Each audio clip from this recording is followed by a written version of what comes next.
വേടനെ കൊണ്ട് തോറ്റിരിക്കുകയാണ്. എവിടെ നോക്കിക്കഴിഞ്ഞാലും വേടൻ വേടൻ വേടൻ വേടൻ്റെ കുറേ ലീലാവിലാസങ്ങൾ മാത്രമേ കേൾക്കാനുള്ളൂ. അല്ല, എനിക്ക് മനസ്സിലാകാതെ കൊണ്ട് ചോദിക്കുന്നതാണ് എൻ്റെ പൊന്ന് സഹോദരിമാർ. ശരിക്കും പറഞ്ഞാൽ അതായത് ഇവരൊക്കെ എന്താ ഇങ്ങനെയായി പോയതെന്നാണ് ഞാൻ ആലോചിക്കുന്നത്. ഞാൻ പറഞ്ഞു വരുന്നത് വേറെ ഒന്നുമല്ല, നമ്മളെ റാപ്പർ വേടനെതിരെ ഒരു എന്താ പറയേണ്ടത്, ഒരു പീഡന കേസ് വന്നിരിക്കുകയാണ്. അതായത് ഒരു യുവതിയെ വിവാഹ വാഗ്ദാനം നൽകി പറ്റിച്ചു എന്നാണ് പറയുന്നത്. 2021 മുതൽ പല തവണയെന്ന് പറഞ്ഞു കഴിഞ്ഞാൽ അവരുടെ വീട്ടിൽ പോയിട്ട് പീഡിപ്പിച്ചു. അത് കഴിഞ്ഞതിന് ശേഷം ഇപ്പോഴും തേച്ചിട്ട് പോയി എന്നാണ് പറയുന്നത്. അതായത് വേടൻ പലതവണ അവരുടെ വീട്ടിൽ പോയിട്ടുണ്ട്. അതുപോലെ തന്നെ എന്ന് പറഞ്ഞാൽ ആ സ്ത്രീയെ വിവാഹ വാഗ്ദാനം നൽകിയിട്ടുണ്ട്. ഓരോ തവണയും വാഗ്ദാനം നൽകുകയാണ്. നാളെ കെട്ടാം, മറ്റന്നാൾ കെട്ടാം, പിന്നെ കെട്ടാം എന്നൊക്കെ പറഞ്ഞിട്ട് അത് കഴിഞ്ഞതിന് ശേഷം എന്ന് പറഞ്ഞാൽ വേടൻ ഇങ്ങനെ പൊടിയും തട്ടിയിട്ട് അങ്ങ് പോവുകയും ചെയ്തു. അതാണ് ഇപ്പം നടന്നിരിക്കുന്നത്. ഞാൻ ആദ്യം തന്നെ നിങ്ങളോട് പറയുകയാണ്, ഈ വാഗ്ദാനം തരുന്ന അവനൊക്കെ എന്ന് പറഞ്ഞു കഴിഞ്ഞാൽ ശുദ്ധ തെണ്ടികളാണ്. അവനൊന്നും ഒരു കാരണവശാലും നിങ്ങളെ കെട്ടാൻ പോകുന്നില്ല. അതായത് നിങ്ങളൊക്കെ എന്ന് പറഞ്ഞാൽ ഏത് നിമിഷവും അവൻ്റെ വലയിൽ വീണു. അത് തന്നെയാണ് നമുക്ക് മനസ്സിലാക്കാൻ കഴിഞ്ഞത്. അതായത് ഒരു കാരണവശാലും ഇങ്ങനെയുള്ള ടീമുകൾ കിട്ടൂല.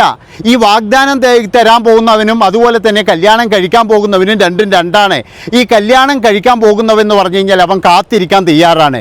അതുകൊണ്ട് തന്നെ എന്ന് പറഞ്ഞാൽ നമ്മൾ താലി കെട്ടിയിട്ട് നിയമപ്രകാരം എല്ലാം കഴിഞ്ഞിട്ട് മാത്രമേ നമ്മൾ അതിലേക്ക് കടക്കുകയുള്ളൂ എന്നുള്ള ഒരു അതിർവരമ്പുകൾ ഉണ്ടാകും. പക്ഷേ വാഗ്ദാനക്കാരെന്താണ്, അവൻ എല്ലാ സ്ഥലത്ത് പോയാലും വാഗ്ദാനം കൊടുക്കും. ഇപ്പോൾ വേടാട്ടനാണെങ്കിൽ ചിലപ്പോഴും നീടിയൊരു വാഗ്ദാനം കൊടുത്ത് അപ്പുറത്തെ വീട്ടിൽ വേറൊരു വാഗ്ദാനം കൊടുക്കും, ചിലപ്പോൾ മറ്റൊരു സ്ഥലത്ത് വേറൊരു വാഗ്ദാനം കൊടുക്കും. പിന്നെ എന്ന് പറഞ്ഞാൽ ഈ വേടാട്ടൻ്റെ കൂടെ തന്നെ ഒരു 2-3 വാഗ്ദാനക്കാർ വേറെയും ഉണ്ടാകും. ഇവരെല്ലാം പ്രതീക്ഷയാണ്. അതായത് ഇന്ന് കിട്ടും നാളെ കിട്ടും എന്നുള്ള പ്രതീക്ഷയാണ്. അതുകൊണ്ട് തന്നെ എന്ന് പറഞ്ഞു കഴിഞ്ഞാൽ ഈ 2 പാട്ട് പാടുമ്പോഴോ ഇല്ലെങ്കിൽ വല്ലതും കാണിക്കുമ്പോഴോ നിങ്ങളെല്ലാവരും വാഗ്ദാനങ്ങളിൽ വിശ്വസിക്കരുത് മക്കളെ. ഞാൻ കല്യാണം കഴിക്കുമെന്ന് പറഞ്ഞു കഴിഞ്ഞാൽ ജീവിതത്തിൽ കല്യാണം കഴിക്കാൻ പോകുന്നില്ല, ഡോക്ടറാണെന്ന് പറഞ്ഞിട്ടെന്താ കാര്യം? അതുമാത്രമല്ല, ഇത് ഡോക്ടറാണെന്നാണ് പറയുന്നത്. എൻ്റെ ഡോക്ടറെ ഒരു കാര്യം ഞാൻ പറയുകയാണ്. അതായത് ഇത്രയും വാഗ്ദാനങ്ങൾ തരുമ്പോഴെങ്കിലും നിങ്ങൾ മനസ്സിലാക്കേണ്ടേ, അവനൊക്കെ എന്ന് പറഞ്ഞാൽ അവനെതിരെ കേസിനൊന്നും അല്ല നിങ്ങൾ പോകേണ്ടത്. അവനോടൊക്കെ എന്തിന് കേസ് നടത്തുന്നത്? നിങ്ങളോട് അങ്ങനെ കാണിച്ചിട്ടുണ്ടെങ്കിൽ അവൻ വലിയ തെണ്ടിത്തരം തന്നെയാണ് ചെയ്തത്. അതുകൊണ്ടാണ് ഞാൻ പറയുന്നത്. അപ്പോൾ ഇനി മറ്റൊരു കാര്യം പറഞ്ഞു കഴിഞ്ഞാൽ നമ്മൾ വേടനെ മാത്രം കുറ്റം പറഞ്ഞിട്ടും കാര്യമില്ല. കാരണം എന്തിനാണ് ഇവനെ പോലെയുള്ള ആൾക്കാരുടെ അടുത്ത് പോകുന്നത്?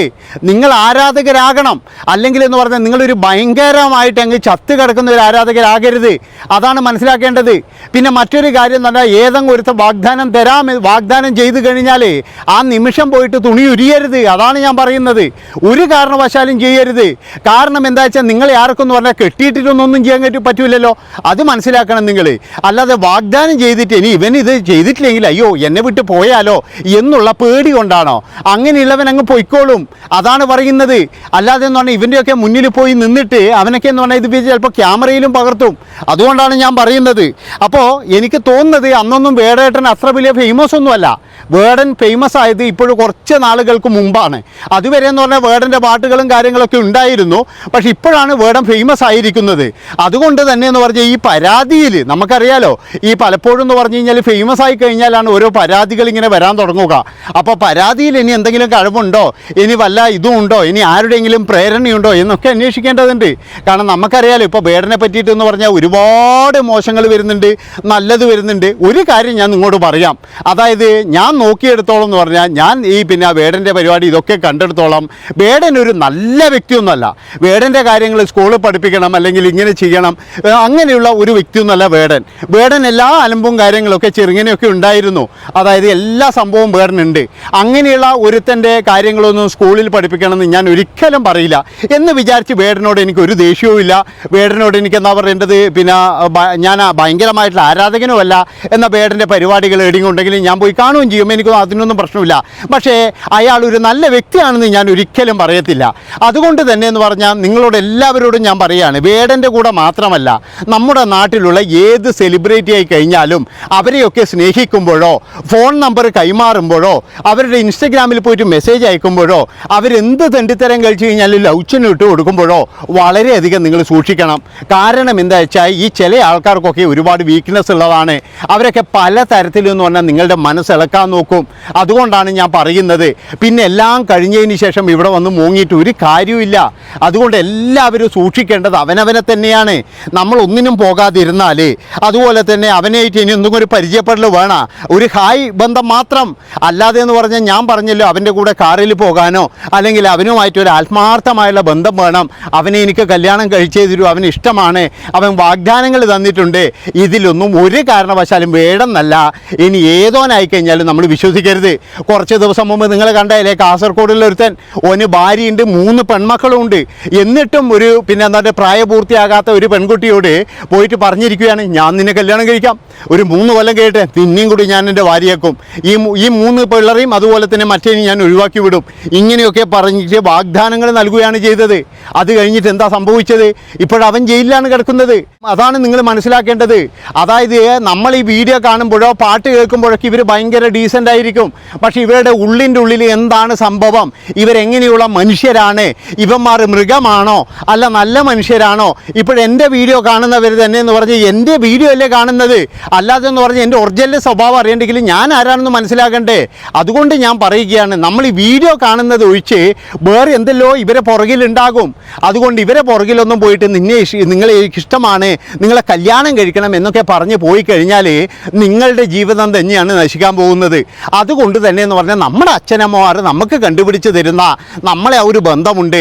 അല്ലാതെ എന്ന് പറഞ്ഞു കഴിഞ്ഞാൽ ഇവൻ്റെ ഭാര്യയാണ് ഞാൻ, അല്ലെങ്കിൽ മറ്റവൻ്റെ ഭാര്യയാണ് ഞാൻ, ഇല്ലെങ്കിൽ ആ ദുബായിക്കാരനുണ്ടല്ലോ 2.5 ലക്ഷം സാലറി, അവനെൻ്റെ മോളെ കെട്ടിച്ചു കൊടുത്തു കഴിഞ്ഞാൽ ഒരു ഐഫോണൊക്കെ കിട്ടുന്നതാണ് എന്നുള്ള തരത്തിലാണെങ്കിൽ മക്കളെ നമ്മുടെ ജീവിതം എന്ന് കൊഞ്ഞാട്ടയായി എന്ന് ചോദിച്ചാൽ മതി. അതാണ് ഞാൻ പറയുന്നത്.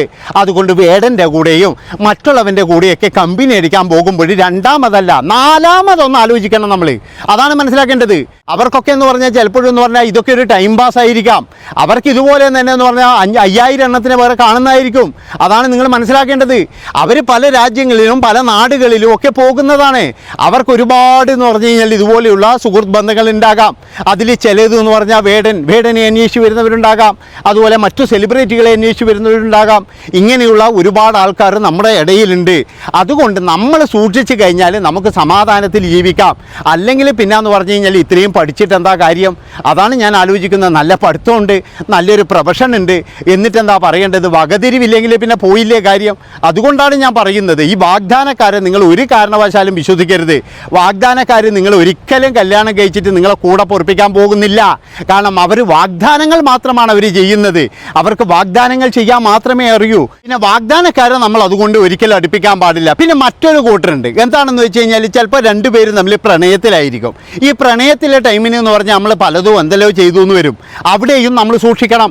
അതായത് പ്രണയം എന്ന് പറഞ്ഞു കഴിഞ്ഞാൽ അത് പ്രണയമായിരിക്കണം, അല്ലാതെ അത് ശരീരത്തോടുള്ള അഭിനിവേശമാകരുത്. അങ്ങനെയാകുമ്പോഴാണ് അവിടെ ഒരു വലിയ പ്രശ്നം വരുന്നത്. അതുകൊണ്ട് തന്നെ എന്ന് പറഞ്ഞാൽ ഇങ്ങനെയുള്ള ആൾക്കാരെ നിങ്ങൾക്ക് കല്യാണം കഴിക്കണമെന്നുണ്ടെങ്കിൽ വാഗ്ദാനത്തിൽ നിങ്ങൾ വിശ്വസിച്ച് നിൽക്കണ്ട. ആ നിമിഷം തന്നെ പ്രേമത്തിലാണെങ്കിൽ ആ നിമിഷം തന്നെ. അല്ലാതെ എന്ന് പറഞ്ഞു കഴിഞ്ഞാൽ ഇനി അയാൾ വളരുമോ അല്ലെങ്കിൽ അയാൾ വളരാതിരിക്കോ ഇതൊന്നും നോക്കിയിട്ട് ഒരിക്കലും നിൽക്കരുതെന്നേ എനിക്ക് പറയാനുള്ളൂ. അപ്പോൾ ഇതിലെന്താ സംഭവിച്ചതെന്ന് നമുക്കറിയില്ല. നമ്മുടെ നിയമം ആ നിയമത്തിൻ്റെ വഴിക്ക് പോകട്ടെ. വേടൻ തെറ്റുകാരനാണെങ്കിൽ തീർച്ചയായിട്ടും വേടനെ ശിക്ഷിക്കണം എന്ന് തന്നെയാണ് ഞാൻ പറയുന്നത്. വേടനെ മാത്രമല്ല, ഇങ്ങനെയുള്ള വാഗ്ദാനക്കാരെ മുഴുവൻ ശിക്ഷിക്കണം. കാരണം എന്താ വെച്ചാൽ വാഗ്ദാനം മാത്രമായി പോകരുത് ജീവിതം എന്നാണ് എനിക്ക് പറയാനുള്ളത്. ഇത്രയും പറഞ്ഞുകൊണ്ട് ഈ ഒരു വീഡിയോ ഇവിടെ വെച്ച് വൈൻഡപ്പ് ചെയ്യാണ്. ഈ വീഡിയോ ചെയ്തു എന്ന് വിചാരിച്ചിട്ട് നാളെയും വാഗ്ദാനക്കാരില്ലാതൊന്നും ഇരിക്കുമെന്ന് എനിക്ക് തോന്നുന്നില്ല. കാരണം എന്താ വെച്ചാൽ നമ്മുടെ യുവതലമുറ അങ്ങനെയാണ് പോയിക്കൊണ്ടിരിക്കുന്നത്.